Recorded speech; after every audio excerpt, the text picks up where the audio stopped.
रात के लगभग 12 बज रहे थे जब रवि ने आखिरी लोकल ट्रेन पकड़ी। प्लेटफॉर्म लगभग खाली था।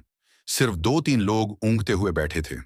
वह अपने डिब्बे में चढ़ा तो देखा, पूरी बोगी में सिर्फ एक और यात्री था। एक बूढ़ा आदमी जो खिड़की से बाहर अंधेरे में घूर रहा था।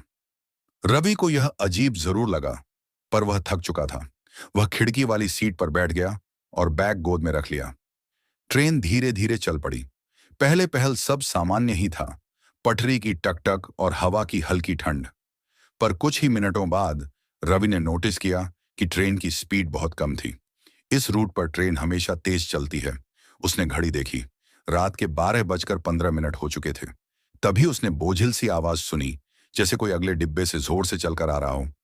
धड धड धड। हर कदम के साथ डिब्बा हल्का सा कांप रहा था, पर इस बोगी में तो कोई था ही नहीं। रवि ने बुजुर्ग यात्री की ओर देखा। वह अब भी खिड़की से बाहर देख रहा था जैसे उसने कुछ सुना ही ना हो। कदमों की आवाज डिब्बे के दरवाजे तक आई और अचानक रुक गई। अगले ही पल दरवाजा अपने आप सरक कर खुल गया, लेकिन बाहर कोई नहीं था। सिर्फ काला घना अंधेरा, ऐसा अंधेरा जिसमें रोशनी भी खो जाती हो। रवि के गले में सूखापन उतर आया। कुछ सेकंड बाद दरवाजा धीरे धीरे फिर बंद हो गया, जैसे किसी अदृश्य हाथ ने धक्का दिया हो। डिब्बे की लाइटें एक साथ झिलमिलाईं और कड़कड़ाती आवाज के साथ बंद हो गईं। पूरा डिब्बा लाल आपातकालीन रोशनी में डूब गया। अब रवि ने पहली बार देखा, बूढ़े आदमी का चेहरा लाल रोशनी में बिल्कुल सफेद दिख रहा था। वह धीरे धीरे उसकी तरफ मुड़ा और कहा, यह पटरी रात को जिंदा हो जाती है। रवि सिहर गया। का क्या मतलब? बूढ़ा आदमी फुसफुसाया, ये ट्रेन कभी खाली नहीं चलती बेटा। दूसरों को जो दिखता है हमको नहीं दिखता, पर वो हमेशा सवार रहते हैं। उसी समय ऊपर से किसी के दौड़ने जैसी आवाज आई, ठक ठक ठक ठक, जैसे कोई ट्रेन की छत पर तेजी से भाग रहा हो। रवि ने डर के मारे सीट पकड़ ली। आवाज अचानक ठीक उसके सिर के ऊपर रुक गई। तभी खिड़की के बाहर से कुछ गुजरा, तेज काला बिना आकार का, मानो हवा के साथ बहती कोई परछाई।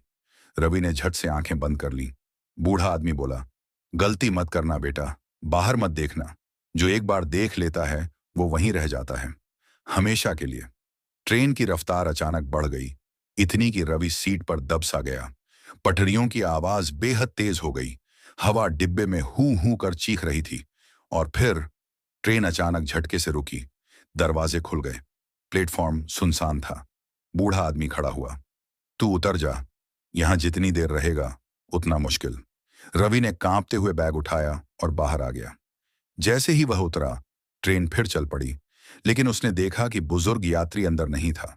बोगी पूरी तरह खाली थी और दूर जाते डिब्बे की खिड़की में लाल रोशनी में उसे एक परछाई खड़ी दिखाई दी, बिल्कुल स्थिर, ट्रेन की ओर उसे देखते हुए।